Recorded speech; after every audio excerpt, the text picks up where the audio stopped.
30 kilometre है affective range जिसको कहते हैं। तो इसका क्या मतलब हुआ सर? इसका कि इंडिया इज एन एग्रेसर और इंडियंस जो है वो चाइनीज टेरिटरी में दाखिल हुए कि जैसे ही चीन के साथ कुशीदगी हुई है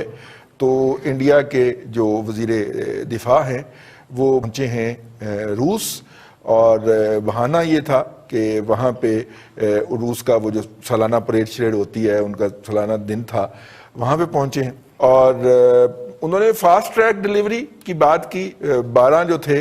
वो सुखोई MK वो जो है तैयारा MK30 MKI, और जो 22 जो हैं तकरीबन 21 जो हैं वो MiG-29 की उन्होंने फास्ट डिलीवरी की बात की। अगले साल के आखिर तक ये चीज़ें जो हैं, यानी 2021 के नवंबर दिसंबर में हम आपको डिलीवरी दे सकते हैं। तो अब ये सिलसिला है जो दिफाई मिसाइल दिफाई निज़ाम जो इसराइल से ख़रीदा इंडिया ने, उसके जवाब के अंदर इसके ऊपर बात करेंगे, क्योंकि बड़ा इंपॉर्टेंट होगा आइंदा जो लद्दाख का बॉर्डर है उसके हवाले से कि रशिया से क्या पॉलिटिकल सपोर्ट लेके वो वापस आए हैं। ब्रिगेडियर साहब से शुरू कर लेते हैं। ब्रिगेडियर साहब, ये जो भारतीय वज़ीर दिफा का दौरा जो है वहाँ का रूस का, कैसे देखते हैं ओवरऑल इसको? जी बहुत बहुत शुक्रिया रजी साहब। भारत में से ओवरऑल सिचुएशन जब आप देखते हैं तो वो चाइना के हिसाब से जो चीज़ें डेवलप हुई, उसमें अगर आप एक छोटा सा बड़ा शॉर्ट कमेंट एक चाहें तो वो तो ये है कि वो तो जो नरेंद्र मोदी ने जो स्पीच की अपना और पार्टी कॉन्फ्रेंस में या अपना असेंबली के अंदर, तो वहाँ तो उसने ये कह दिया कि जी कुछ हुआ ही नहीं है, चाइनीज हमारी टेरिटरी में आए ही नहीं है। तो इसका मतलब है फिर तो मुकदमे सारे खत्म हो गए। इसका तो मतलब है कि इंडिया इज एन एग्रेसर और इंडियंस जो है वो चाइनीज टेरिटरी में दाखिल हुए।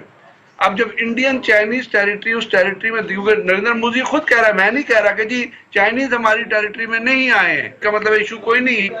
अगर इशू कोई नहीं है तो ये तीनों मुल्कों की कॉन्फ्रेंस हो रही थी जिसमें रशिया ने इन्वाइट किया हुआ था चाइना को भी और इंडिया को भी, और उस इसी टाइम फ्रेमवर्क में जो इंडिया के डिफेंस मिनिस्टर है राजनाथ सिंह, वो भी विजिट कर रहा था रशिया को। दूसरी बात, उन्होंने कैटेगोरिकली ये कह दी कि हम जहाँ आ गए वहाँ आ गए हैं, हम वहाँ से एक कदम पीछे नहीं हिल रहे। वो चीज़ उन्होंने जो लेफ्टिनेंट जनरल हरिंदर सिंह की और जो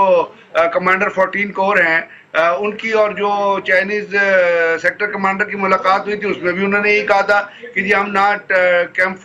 पैकेट 4 को छोड़ रहे हैं, ना हम इलाके से एक जगह से मूव कर रहे हैं। हम गलवान वैली के अंदर वेस्टर्न रिजेस पे श्योक रिवर के साथ साथ जहाँ बैठे हुए हैं सड़क के ऊपर, हम वहाँ बैठे हुए हैं। तो ये तो किसी भी सूरत हाल से फिर जब चाइनीज डिफेंस मिनिस्टर भी नहीं मिल रहा, जो रशिया की कॉन्फ्रेंस हो रही है उसका भी कोई इफेक्ट नहीं आ रहा, चाइनीज वहां पे अपनी चीजों को जिस तरह होती, तो फिर वो ठीक कह रहे हैं ना, वो तो इखलाकी तौर पे भी ठीक है और कानूनी तौर पे भी ठीक है, क्योंकि इंडिया का प्राइम मिनिस्टर खुद डिनाई कर रहा है कि चाइनीज हमारी इलाके में नहीं आए हैं। तो ये मसला जहाँ पे खड़ा हुआ है वहाँ पे चाइनीज ने अपनी इंटेंशंस क्लियर कर दी हैं, और अभी जो लेटेस्ट रिपोर्ट्स आ रही हैं उसके मुताबिक तो वहाँ पे उनकी एडिशनल ट्रुप्स मूवमेंट हो रही है, और वो ट्रुप्स मूवमेंट उसी रिलेटिव तरीके से है जिस तरीके से इंडिया ने दौलत बेग के अंदर जो एक ब्रिगेड, जो बटालियन साइज जो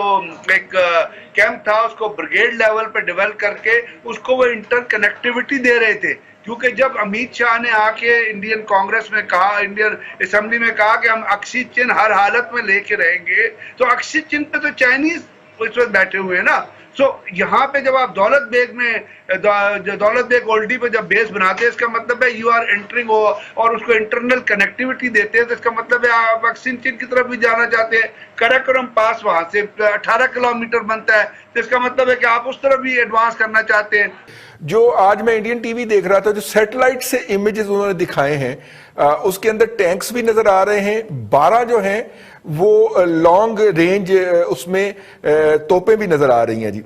हॉर्टिजर भी नजर आ रहे हैं, और 26 किलोमीटर का दावा है, और ये जो हॉर्टिजर है इसकी रेंज 30 किलोमीटर है, अफेक्टिव रेंज जिसको कहते हैं।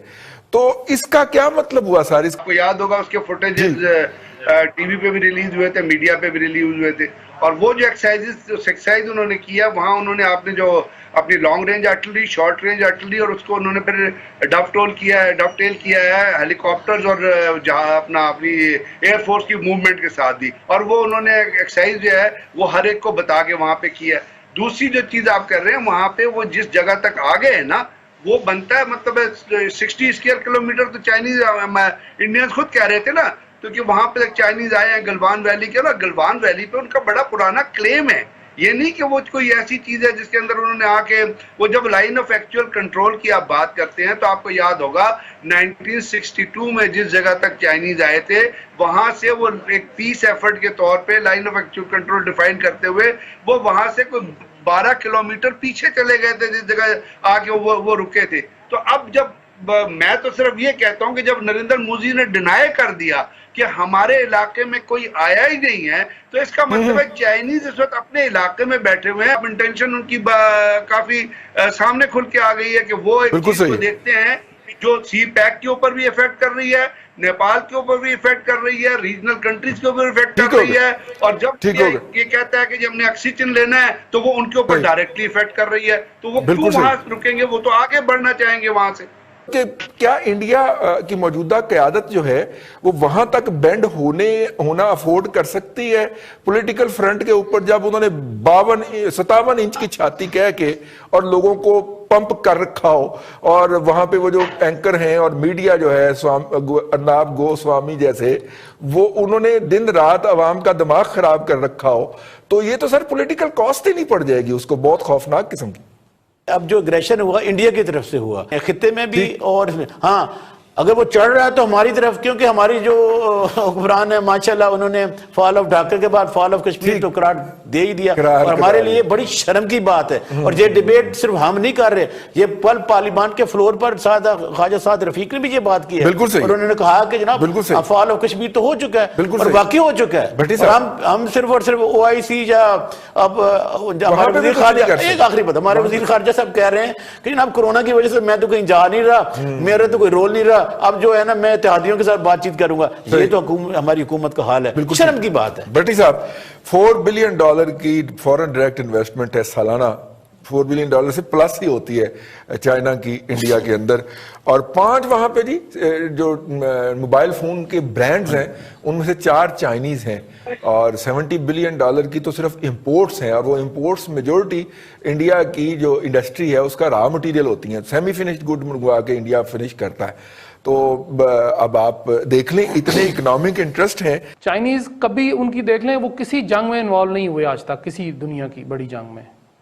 1902 वर्ल्ड वॉर के बाद से आप देख लें आज तक वो अपने किसी हमसाये के साथ लड़े नहीं हैं, किसी के साथ उसको शिकायत नहीं हुई है, छोटा मोटा अगर कहीं हो गया। लेकिन इंडिया ने इस दफ़ा कोशिश ये की कि वो चाइना को शायद दबा लेगा। उसने कहा कि हम देख लेते हैं, चूंकि वो जो बिपिन रावत साहब हैं, जनरल साहब जो हैं, वो पता नहीं किधर जनरली करके आए हैं, मुझे तो समझ नहीं आई उनकी आज तक ये बात कि इस तरह की जंगें जो हैं वो नहीं लड़ा करते। और दूसरी बात रही साहब, झूठ के कभी पाँव नहीं होते। नरेंद्र मोदी साहब जब से आए हैं वो झूठ पे झूठ बोलते चले जा रहे हैं। और तीसरी बात यह है कि पूरी दुनिया में रही साहब तब्दीलियाँ आ गई, पाकिस्तान में नहीं आई, कोई बात नहीं, आ जाएगी कभी ना कभी, लेकिन दुनिया में जो ब्लॉक्स होते हैं ना, मुख्तलिफ ममालिक अपने अपने इंटरेस्ट के ऊपर ब्लॉक्स बनाते हैं। इंडिया बिल्कुल रशिया के साथ शीरो शक्कर था, अमेरिका से दूर था, हम अमेरिका के साथ थे। अब हम अमेरिका के साथ होने के बावजूद नहीं, चाइना पहले दिन से हमारे साथ है, 1947 से ले लें 73 साल उसको हो गए, उसने कभी हमें अकेला नहीं छोड़ा। तो इससे अंदाजा कर लें कि इंडियंस की तैयारी इस जंग के लिए कितनी है, और इस वक्त दुनिया के अंदर